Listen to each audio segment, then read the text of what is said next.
Allez-y. waaw asalaamaaleykum wa rahmatulah taala wa barakaatu sama mbokk sénégalais man la Moussa Sy di coordonnateur de la DSE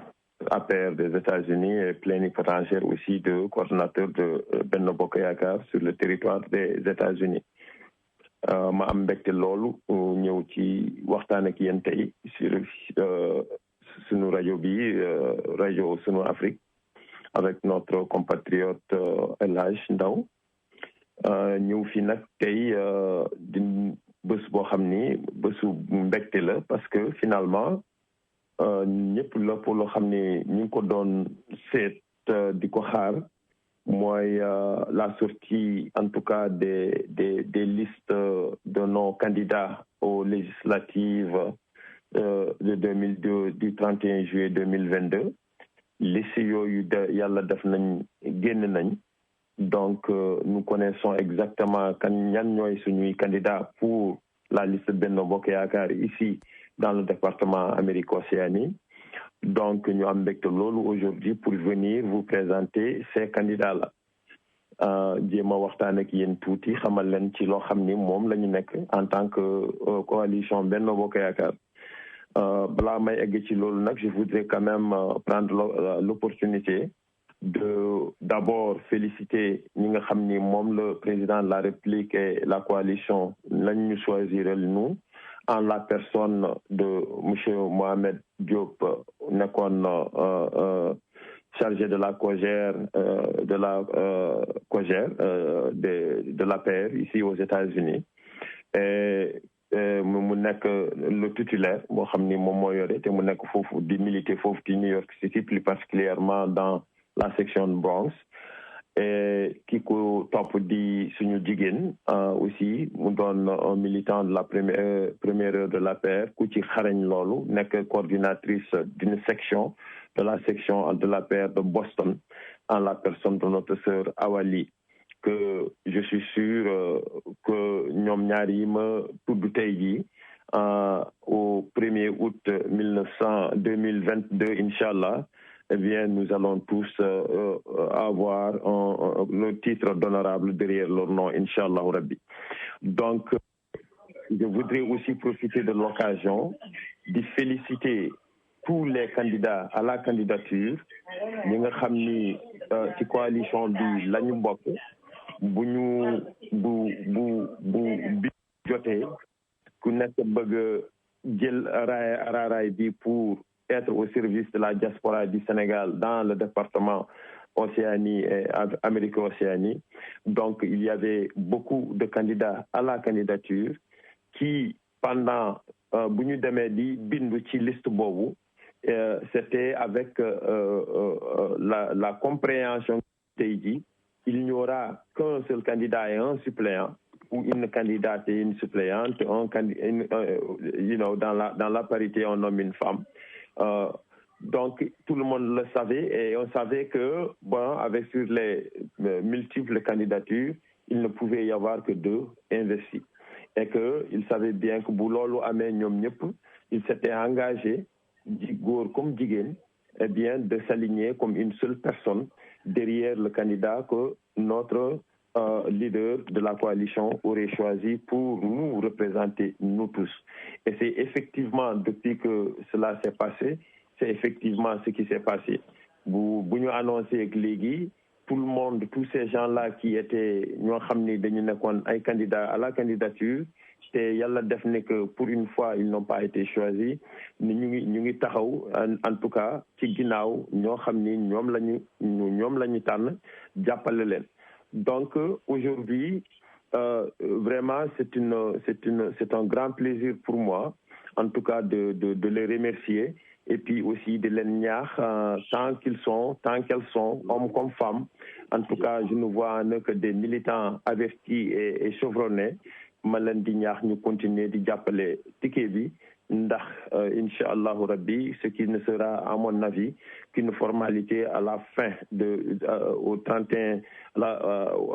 au soir du 31 juillet incha allahu rabbi yàlla may ñu ndam nii pour le bien du Sénégal pour la continuité en tout cas de ce que nous avons entrepris en tant que coalition qui est aujourd'hui la coalition la plus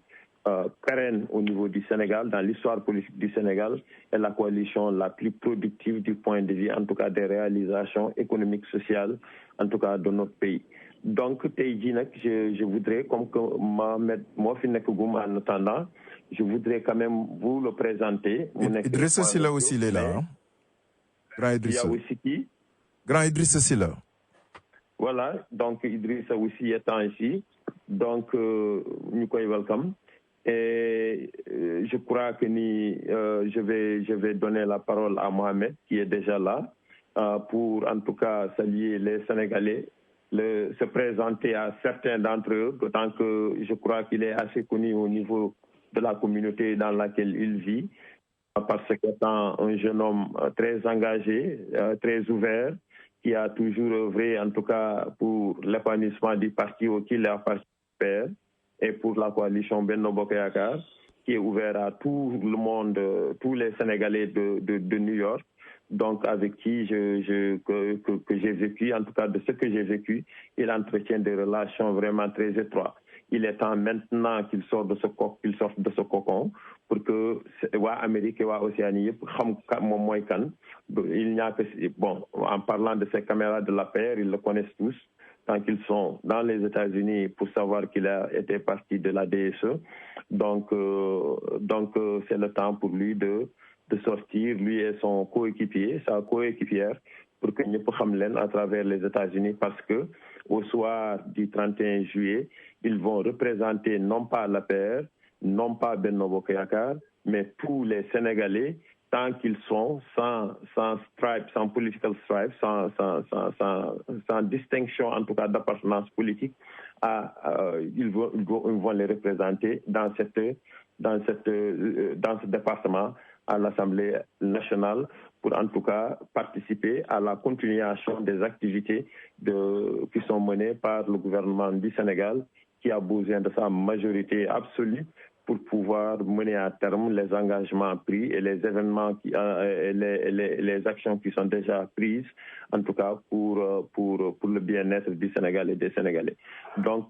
sans plus tarder, je voudrais passer la parole à Mohamed, de lui donner l'occasion, si toutefois il peut parler en son nom, il va parler en son nom, mais aussi au nom de sa coéquipière qui peut-être a des empêchements ce soir.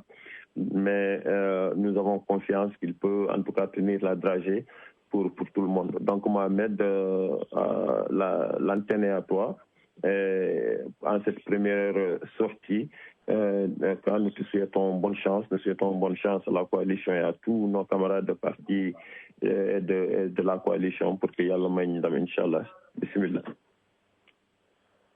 Assalamu alaikum. Merci coordinateur. Merci Elhaj de nous recevoir tey ci guddi gi ñu ñëw pour waxtaan ak mbokku Sénégal. Assalamu alaikum mbokku Amérique. Assalamu alaikum mbokku Sénégal. Man la seen doom, seen dak, seen frère, seen xarit Alioune Fall Diop, ñu gën ma xam ci Mohamed. Yàlla def président tànn ma delloo njukkal ndaw ñi pour ñu diriger liste Benno Bokk Yaakaar ci département Amérique ak Océanie. ñoo ngi ko ci remercier di ko ci sant ci confiance bu mu am ci ndaw ñi. maa ngi remercier suñu camarade Benno Bokk Yaakaar ñi nga xamante ne ñoom ñëpp amoon na mérite diriger liste bi, waaye ndegam yàlla noppi na te ku ci nekk li yàlla wax sa juddu dina am, ñoom ñoo ngi leen di tàllal loxo, di leen encourager, di leen wax ne ñun ñëpp liggéeyal Sénégal moo ñu tax a jóg. Donc nan ko daan defee ànd joxante loxo doon benn, dinañ ko def noonu incha allah ci lu gën a rafet. maa ngi rafetlu di féliciter sëñ Mahi Niass, xalifa bi nga xamante ne ci kàttanu yàlla dimbali na ko mu doon sénégalais, jëye am fële ca Darfour at yu bëree bëri kenn amul saafaraam, moom mu dem fa, yàlla may ko ndam umma islamique, mu jël ko indi ko Sénégal, li wone ne rek Sénégal est un pays béni fait particulier suñu dëkk am na lu fa yàlla def te ñun doomi Sénégal war nañuy roy ci loolu ba tax na maa ngi sant di gërëm di tàllal loxo bépp dëkku diine bu nekk ci kër gi mooy waa kër Serigne Touba Cheikh Ahmad Bamba di sant Cheikh Ibrahima Fall nga xamante ne mooy sama yoon ci kër gi di sant waa kër El Hadj Malick Zawiya ba di gërëm ñi tàllal loxo di sant waa kër Laayeen di sant waa jàngu bi di sant association sénégalaise d'Amérique yi nga xamante ne monsieur Sadio Bari moo ko jiite regroupé tous les Sénégalais di sant yeneen association yi nekk ci réew mi ndax ki lim da ngay juum te yàlla xam ne suñu xel ak suñu xalaat dem na ci ñoom ñëpp li ñuy woote nag dafa nuroog suñu tur l'Alliance pour la République le Benno yàlla def na politique bi ñuy def dañu bëgg di ci tàbbal yar di ci tàbbal dal di ci tàbbal fulla ndax Sénégal moo ñu tax a jóg te ñun ñëpp xam nañ ne Sénégal ñun ñoo ko bokk xëy na vision bi maanaam xalaatin bi mun nay ute waaye cofeel bi ci réew mi ñun ñëpp a ko am donc defar moo ñu tax a jóg nañu ànd defar nañu waxtaan ba juboo même bu ñu réeree su ay kàddu ñu fexe retrouver waat pour li nga xamante ne mooy l'intérêt général maa ngi woo suñu camarades yi surtout la jeunesse ñoom ñëpp ñu ànd doon benn say te xam ne li sëñ Abdou Lahad Mbacké doon wax naan mbooloo du doole ay xol yu ànd booloo mooy doole ñu jéem a cultiver la tolérance ñu jéem a cultiver la solidarité mission bii nag mission bu exaltant la ndax un député ndaw la bu ñu yónni te yéen même bu fekkee mission bi diis na ci mbagg doonul loo xamante ne bu ñu yàlla jàppalee ba ñu am lu ñu bëgg ñu ndak koy porter déedéet ñu nag l'ensemble des Sénégalais et des Sénégalaises yi nekk ci diaspora bi ñoo koy porter ndoo ndax kat ndaw bu la yónnee ña la yónni si say bëgg seeni bëgg-bëgg nga war a dox donc bëgg-bëgg diaspora bi yàlla def na expérience bi ñu fi am 17 ans yi ñu fi dund nekk ko New York nekk ko Bronx nekk ko ci université yi nekk ko ci liggéeyukaay yi tax na ñu jàngat ci ne ñi nga xamante ne yàlla defoon na ñu liggéey Sénégal bu retraité ñëw Amérique ne xaaral ñu daan seen doole xëy na mun a eggali seeni kër yo social sécurité wala am problème ci dëkk bi ba ñibbiwaat war nañu mun a créer ay situation yoo xamante ne même au niveau du consulat buñ fa munee créer benn bureau bu ñu mën a woowee legal services ba ñooñu ñu jéem a taxaw seeni mbir xool na la ñuy fexe ba social security administration lan fa jote liggéey te cotiser ko ñu delloo leen ko mu war leen jëriñ Sénégal suñu frères yi suñu sœurs yi nekk ci biir prison yi ndogal day dal nit te nit ki nekk ci biir nit ki nekk ci biti moo la mën a wallu te ñu ñëpp ay mbokk leen yàlla rek moo mën a sàmm moo mën a jubal nañu fexe ba aussi ñooñu ñu bàyyi leen xel xool nan la leen di dimbalee répertorier leen xool seeni kees xool ñu ci mën a jàppale ba ñu mën a génnaat ci jàmm defaraat seeni bii xool seeni njaboot ñi ci ëpp nag ci doomu immigré yi nekk fii parce que démographie bi dafa changé jeunes yi ñoo ci ëpp ak ñi nga xamante ne entrepreneuriat la ñuy def dinañ jéem a waxtaan ak état jéem a ñaan président ndax xam ne ni mu ay ndawam xool nan la ñuy def ba projet yi nga xamante ne structure du président teg ba muy financer ndaw ñi nan la ñuy fexe ba ndaw ñooñu aussi ñu bénéficier ci financement yooyu ndaxte Amérique lañ ne am nañ rigueur xam ne li ñuy liggéey bëgg nañ ko ñooñu ku leen dooleel ñu dem ñoo ngi ubbi suñuy loxo ñoo ngi tàllal suñuy loxo ñoo ngi demandé Sénégalais bu ne fépp foo ne sa naqar moo suñuy naqar sa problème moo suñuy problème waxuñu dinañ lijjanti lépp de mais dinañ ànd ñu ñëpp main dans la main dox lépp luñ ci mënti dox ba fu ko yàlla yemale ñu xam ne au moins jéem nañu kàddu yi laa bëggoon yëkkati kàddu sant la kàddu ngërëm kàddu bànneex waaye xam naa mission bi nu mu toll ba tax na jël naa lépp delloo leen ko ñi nga xamante ne samay waajur leen ñi nga xamante ne samay papa leen ñi nga xamante ne samay frère leen ñi nga xamante ne samay morom leen ñu ànd dans l'unité rien n'est impossible xam naa bu fekkee soxna Awali moo ngi ci ligne bi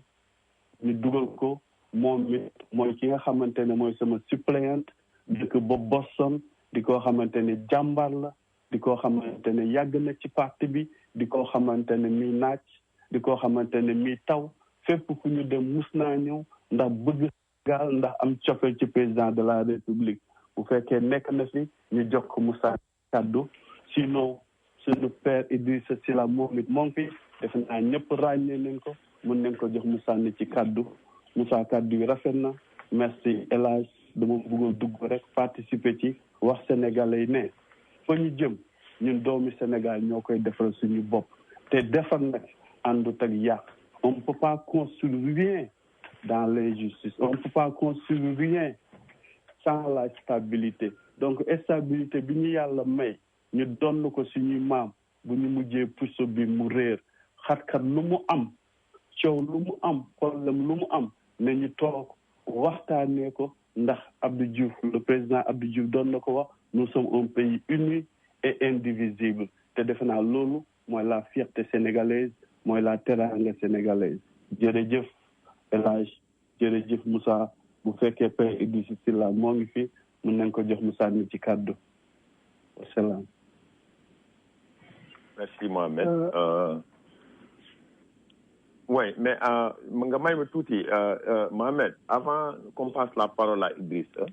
Je voudrais que su fekkee ne ni c'est possible que ci sa introduction bi ngay présenter au Sénégalais que tu puisses peut-être leur donner ton background les raisons pour lesquelles quite frankly qui t'ont poussé ñoo xam ne ñoo tax ba nga bëgg doon député de la diaspora entre xam naa ne que tu as touché sur 2 points très importants qui préoccupent la diaspora mais aussi bon si boo mënal yaatal tuuti rek en donnant un peu quand même parce que aussi en tant que candidat les Sénégalais là war nañu xam yow yaay kan ce que tu as accompli tu as vécu aux États-Unis pendant 17 ans tu es allé à l'école et tout ça peut-être que ce serait utile peut-être aussi que nga jox leen sa background quoi. Effectivement Moussa li nga wax am na solo jóge naa Sénégal yàlla def ma doon tout tànk doon ndaw ñëw fi eggalee fi am fi sama bac dem à l'université Hostos yàlla dimbali ma am fa sama associate jóge foofu dem Lehman yàlla dimbali ma am fa sama bachelor administration and hospital ci yoon boobu ma jaar yëpp boole ak liggéey yi ngay liggéey dajeeg nit ñi da ngay jàpp ne am na un vide bu am au pays volonté baa ngi fi mais il faut mu doon ñun ñëpp ñooy yëkkati suñuy loxo parce que bokk nga ak ay nit à l'université ñu am xel am xalaat seen famille sacrifié pour ñu ñëw condition d'études yi permettre leen ñu continuer seen cursus ñu mujjee bàyyi defi leneen te mu doon ay doomu sénégalais yoo xamante ne état investir na ci ñoom ba ñu duggee école ba am bac ba ñëw fii ñu def benn 2 ans bàyyi nga gis ñeneen ñoo xamante ne aussi tamit jafe-jafe climat jafe-jafe bañ a am assistance jafe-jafe bañ fee xam ay nit ak li nga xamante ne mooy pression peut-être bi jóge Afrique bëgg a dal ci ñoom ñu war a réussir que coûte yàlla def na ñu dajeek ndogal dugg ci ay problème mooy ñi may wax suñu frères yi ak sœurs yi nekk ci prison bi l'ensemble de ces choses moo taxoon ñu porté wu en politique depuis 2007 pour ànd ak le président de la République pour une vision nouvelle buñ ci doxee ay tànk ba yàlla def ñu egsi fii ñu amoon mébét déclarer suñu candidature à la candidature pour porter un projet de société mooy ñi nga xamante ne yàlla def na ñoo ngi fi ndéem ñoo ngi liggéey ndéem ñoo ngi faj seen soxla ndéem ñoo ngi sant yàlla waaye am na béréb yoo xamante ne xëy na état moo leen fa mën a taxaw ndax ñoom seen loxo mënu faa egg ndax xëy na seen liggéey tënk na leen xëy na situation dëkk bi jaxasoo boo xamante ne ñoom loolu duñ ko mën a lijjanti seen bopp te comme ça ñun ñëpp li anglais bi naan one hand wash the other and both wash the face ñun ñëpp dañoo war a dimbalante ba sénégalais bu ci nekk ak foo munti ne ngay mën a dund ci tawféex di mën a dund ci jàmm ñu boole loolu yëpp ne pourquoi pas ñu présenté wu proposer bu fekkee yàlla def na ñu tànn ñu proposer sénégalais yi loo xamante ne ñu fi jiitu depuis 80 depuis 70 doon nañ ko jàmbat ba génération 2000 ba génération 2020 pourquoi pas ñu commencé ut ay début de solution parce que def naa problème bu ne boo ko bëggee lijjanti du moment que nga toog saytu ko utal ko déeda commencé xool début de solution defe naa ñëpp dinañ ci jàpp mu doon loo xamante ne day feeñ ci jeexitalu dund Modou mu doon loo xamante ne day participer seen mieux-être mu doon loo xamante ne képp ku fi ñëw di nga xamante ne kat l'état est là bu ñu góorgóorlu ci pàcc yi mun na ñoo dimbali ñun ñëpp ñu ànd liggéey avancé loolu moo nekkoon li nga xamante ne bëggoon naa ci sànni kàddu Moussa bu fekkee tamit aussi am ngeen yeneen question ñu mun cee xuus mais actuellement je suis le coordonnateur de la COJER maanaam jiite ndaw ñi APR yëpp ci États-Unis depuis 4 ans maa ngi membre ci DSE la délégation des Sénégalais de l'extérieur bokk ci ñi nga xamante ne APR ba muy commencé teg neen ko mu taxaw am ay tànk donc bébé ñu ànd ak moom di ci góorgóorlu ba fii ñu toll nii donc lépp nag buñ ko mënee def c'est parce que sénégalais yi ak sénégalais yi ñoo ñu jàppale parce que li naan feccum lii bu neexee ndey jaatee ci mbagg ya bu fekkee am nga yeneen question aussi Moussa mën nañ ko soulever waxtaan ci. Non, merci pour le moment. Peut-être qu'on va revenir là-dessus à la fin, avant la fin du programme. Donc, notre camarade Idriss Sylla du parti de l'indépendance et du travail, FIT, membre de la coalition Mungifi. Il y a aussi nos camarades, en tout cas du PS, de l'AFP, en tout cas de l'UCS, de tous ces partis de la coalition avec qui nous travaillons ensemble. Il y a certains d'entre eux mais malheureusement avec l'aspect un peu tardif de la chose, peut-être qu'il y a eu des empêchements qui ont fait que qu'ils n'ont pas pu participer. Et je comprends aussi que notre sœur Awali et sa mère qui est un peu souffrante et hospitalisée, et elle est celle qui s'en occupe. Et je crois que c'est ce qui la retient aussi. Donc, Idrissa, je crois que c'est l'opportunité pour toi. Idrissa Sylla Nguen Khamko, en tout cas vous qui êtes à New York et qui écoutez les radios, qui suivez les réseaux sociaux, vous donnez dans ses positions politiques, qui est aussi un homme convaincu dans ce qu'il croit être la cause juste qu'il est en train de défendre et à laquelle souscrit son parti, qui est membre aussi vaillant de la coalition Benno Bokk Yaakaar. Donc, Idrissa, s'il te plaît, ñu ngi lay déglu loo xalaat ci candidature bi et tout ce que tu as donné comme idée, comme approche, en tout cas en tant que quelqu'un qui est un vétéran de la politique sénégalaise. Jërëjëf Moussa El Hadj maa ngi lay nuyu. ñoo ngi lay fay bu baax grand Idrissa. di la remercier ci yaatal bi ñu yaatal ci sa kër gi ba ñu mën fi ñëw waxtaan ak mbokk yi di tàmbale ñaan suñu borom may ñu aussi kattan ba ñu mën a fexe xol yi nekk benn ba li tax ñu jóg mooy suñu réew ñu mën a fexe nuñ koy sàmme ba lépp loo xam ne lii ruus na fa mu nekk njariñu Sénégal moo xam ñu nekk Sénégal moo xam aussi ñu nekk bitim réew di nuyu aussi kilifa gi nga xam ne gi moo nekk si dëkk bi muy suñu xarit Talla Sylla te ñu programme mu war a waxtaan fii bu fekkee ne xëy na fekk ñu jeexal ndax li def sax bariwul mais bu fekkee ne diggante bi yegg si na xëy na dina mën a wax xalaatam aussi si bi nga xam ne lii moo waral ñu jël waxtu wi te war ko wéyal jëmale ko ci élection yi pour gën a mën a waxtaan ak askan wi wax leen lan mooy suñu mbëbët ak lan mooy suñu xalaat laaj leen aussi ñoom seeni xalaat ak li nga xam ne li moom lañ jàpp ne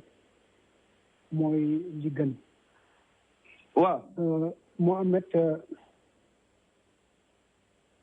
Mohamed wax na ko sànq Alioune di rafetlu bu baax li nga xam ne li cheikh bi muy Cheikh Mahi Niass def na ko fees fuur li tax ma dellu si sax parce que dafa tombé ak aussi dem bi suñu président demoon wuyu Poutine si invitation mu ko invité woon na xam du rek mbirum xool nu àdduna mën a ëlbati ko ba la fa nekk di musiba mujj nekk jàmm mais ak aussi difficulté yi nga xam ni comme ni ma ko waxee moom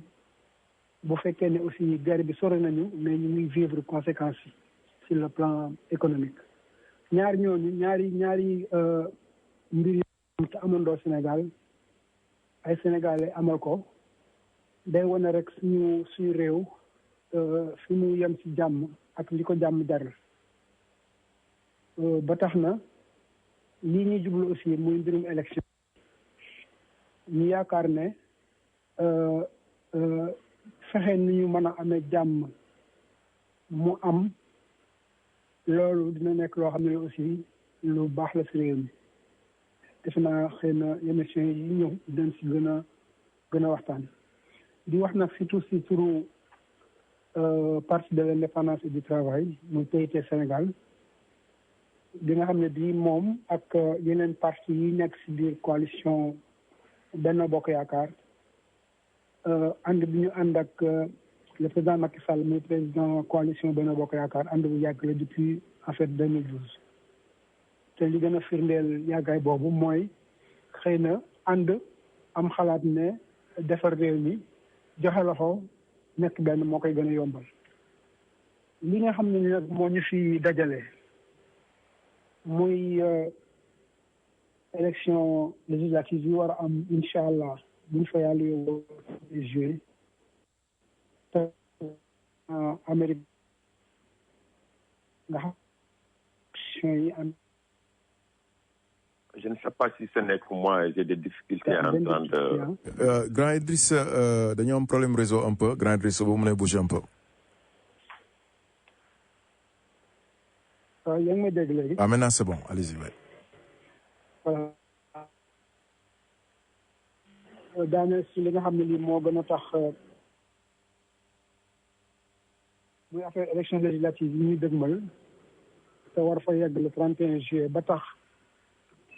fii suñu département muy Amérique Océanie comme ni ñu ko yoon maye ñu tabb fii ñaari candidat muy benn titulaire ak benn suppléant te Alioune li nga xam ne lii mooy titulaire bi teew na ko wax na aussi def naa dégg nañ waxam mu nekk ju am solo dinañ am xam naa yeneen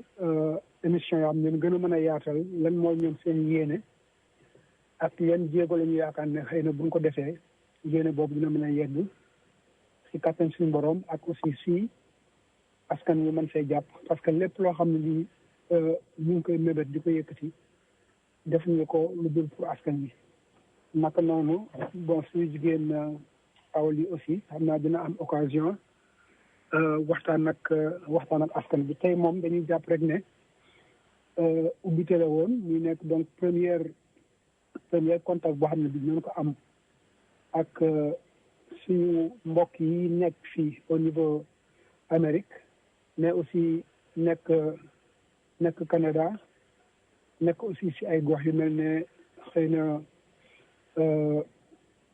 Amérique du Sud parce que aussi département bi Amérique la ak Océanie Brésil fu la bokk alors foofu aussi je pense que li ñu si war a wax mooy am na gone yu bari sànq élèves mu koy fàttali yoo xam ni ay Brésil ak ay Argentine li mu jógee ñu ngi fii si dëkk bi te dara taxaw ñu ñëw fi lu dul bëgg a tekki defe naa ñooñu aussi war nañ xam ne suñuy mbokk lañu suñu rakk lañu suñu doom lañu suñu jarbaat lañu suñu sët lañu ba tax na lépp loo xam ne lii aussi nekk na seen soxla buñ leen mën a jàppalee mu tombé si jamono bi war nañu jàpp ne lu ñu war a mën a def la te def naa communauté bi yëngu depuis weer yi yëpp moo xam si association bi la moo xam aussi si yeneen kuréel la yoo xam ne yi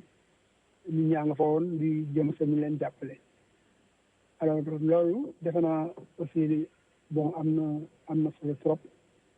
pour que ñu xam ko lépp loo xam ne lii daal lu ñu war a mën a waxtaane la am nañ fas yéene waxtaan ko ak askan wi taataan seen xalaat su ko defee ñu ànd defandoo lu ñu war a def defe naa daal pour bañ a guddal comme temps bi li des bariwul foofu daal laa mënoon a yem di feddaliwaat coloré parti de l'indépendance et du travail ak bépp parti boo xam ne mi ngi si coalition Benno Bokk Yaakaar di yeesalaat aussi suñu félicitation candidat yi nga xam ne moom la suñu président coalition tànn teg ko fii pour que ñu mën a ànd ak ñoom pour laaj askan wi pour ñu mën ñu kàttanal ba ñu war a mën dem si fa ndawal réew mi taxaw di mën a sàkku njëriñ lu jëm si ñoom vraiment di santaat bu baax a baax El Hadj si yaatal bi ñu yaatal fii pour que ñu mën a jottali suñu kàddu askan wi di ñuy waat ñëpp di sant ñëpp jërëjëf.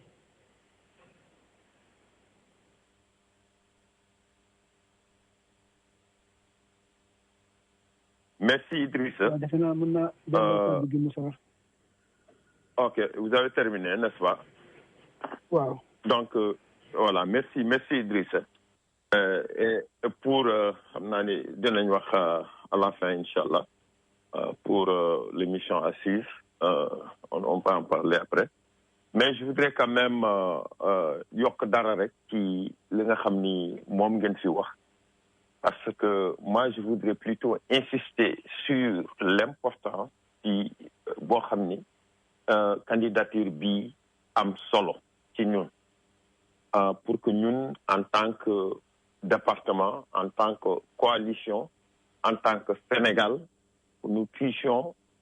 que le président de la République du Sénégal, son Excellence M. Macky Sall, puisse en tout cas conserver une majorité écrasante à l'Assemblée nationale. Parce que l'OLU, il y va de beaucoup de choses. En première, la plus importante de celle-là étant la sécurité de notre pays. Parce que, dëgg yàlla man li ma gis ak li may dégg, en tout cas venant de l'autre côté, ça ne me rassure pas du tout. Parce que je crois que ni tey ji bu ñu jëloon Assemblée nationale bi def ko ci loxo ñoo xam ni nañu toj, nañu lakk, nañu rey, nañu rendi, nañu def li la ñu def ay njaaxum dong, je crois que loolu c'est déjà un problème qui se pose pour la sécurité du Sénégal et des Sénégalais. Et loolu, je crois qu'aujourd'hui, ñooñu nga xam ni boor boobu lañ féetee te ñuy ñaax ci anam yu mel noonu, wax dëgg yàlla li ko mën a contrer dong mooy ku mën a taxaw ci seen yoon dong mooy ñu am une majorité à l'Assemblée nationale. Aujourd'hui, Benno Bokk Yaakaar moo ko yore au Sénégal de manière générale, le mandat aussi de l'Amérique et de l'Océanie, Benno Bokk Yaakaar moo ko yore, et nous proposons aussi de l'améliorer. Parce que aussi, xam nga lépp loo xam ni yàlla may na la nga def ko rek dina am ay njàngat yoo xam ni am nga ko ci. Boo ko ci amee nag, il faut les utiliser pour faire mieux. Et je crois que ni tey ji en écoutant Mohamed, je crois que moom mooy loo xam ni moo ñu yëkkati. Et de notre point de vue, le Sénégal boo xam ni depuis 2014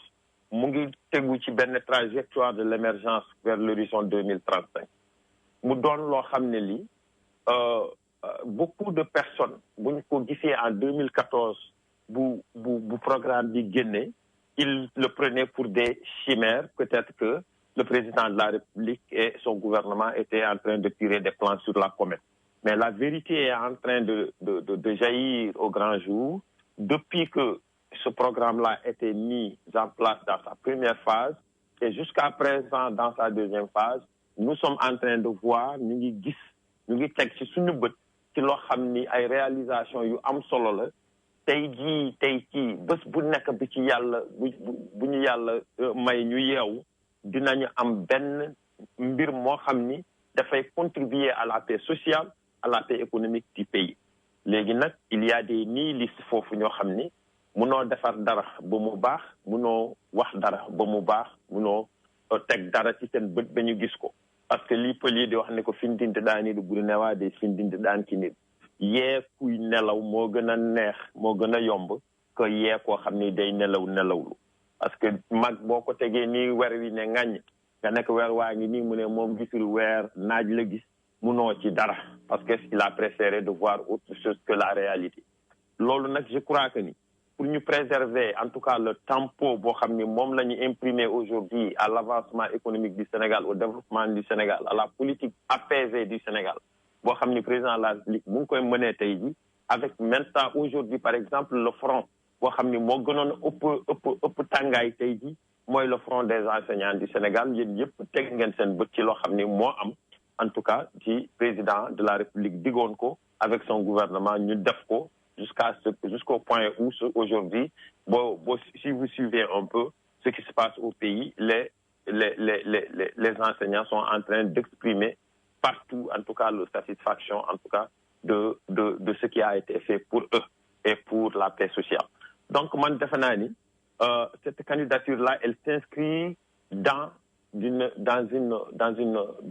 dynamique de défense de l'intégrité territoriale du Sénégal, de son développement continu, ininterrompu par des violences ou par, en tout cas, des actes qui sont contraires, en tout cas, à un engagement, en tout cas, à des faits républicains. J'aurais bien compris aujourd'hui qu'on nous propose un projet de société venant de l'autre côté. On nous dit que voilà, nous voulons accéder au pouvoir au Sénégal, mais jusque-là, personnellement, et je sais que je ne suis pas le seul, bari nañu tay ji ci Sénégal ana ko xamni mën na la wax ni opposition bu tok tay ji Sénégal di ngagne président de la République di ngagne sénégalais yi di len yap lan lañ len di proposer en termes de développement économique, en termes du changement social, en termes de quoi que ce soit. Sinon, on est à la conquête du pouvoir, c'est du pousse-toi au toit de là que je m'y mette. En tout cas, dès que j'y serai là, en tout cas, je vais vous proposer ce que je vais faire. Mais là, je crois que soit de Guno Gondengask, you know, it's buying something that is in the hole. Mën fa mel ni da ngaa jënd ab bar boo xam ne mu ngi ci biir pax mi xamoo li ngay am. Moi, je crois que loolu, Mohamed, c'est un aspect en tout cas de cette candidature que je vois et que je crois que et je crois que vous voyez ça aussi de la même façon, si vous pouvez vous prononcer là-dessus un peu.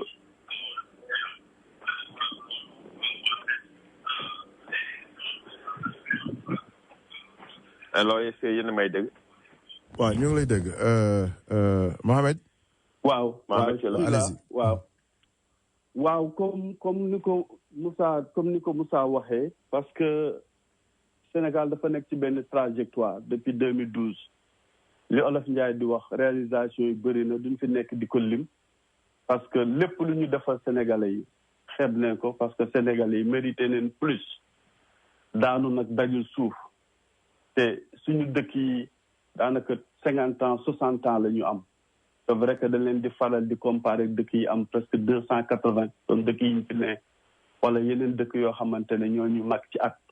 waaye ba léegi ñun sénégalais dara jommuñu dañ koy wax sax le génie sénégalais maanaam sénégalais lépp lu mu def xelam def ci xalaatam da koy accomplir ñi ñu jàkkaarloo nag ñaari politique yu différent la ñun li nga xamante ne la ñuy proposer mooy la construction li nga xamante ne la ñuy proposer mooy le mieux-être li nga xamante ne la ñuy proposer mooy defar li nga xamante ne moom la ñuy proposer mooy boole Sénégalais yëpp vers l'essentiel ndax mbooloo mooy doole ñi nga xamante ne nag peut-être ñoo amuñu projet de société amuñu une alternative amuñu lu ñuy proposer maanaam infrastructure de li ngeen def baax na waaye ñun buñ sañoon ñu def lii parce que bilan bi xëy na mënuñu cee wax lu bëri ndax ñoom jàpp nañ ne bilan bi toll na noo xamante ne xëy na yaakaaru woon fan la président di jëlee pexe ak pas-pas ba mën a teg fi liñ fi teg ci at yi néew yi léegi ñoom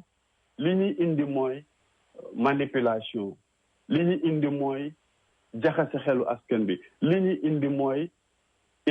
instabilité li ñuy indi mooy réeroo te réew kenn du ko tabax ci réeroo réew kenn du ko tabax ci xuloo donc ñaari programme yi dafa diamétralement opposé ñun liggéey la ñu woote ñun paix la ñu woote ñun jàmm la ñu woote ñun ñu ànd vers l'émergence la ñu woote de defe naa mooy souhait sénégalais bu ne boo demee ci àll bi gis xale yi am courant ñi musul am courant gis yoon yi nga xamante ni nit musu foon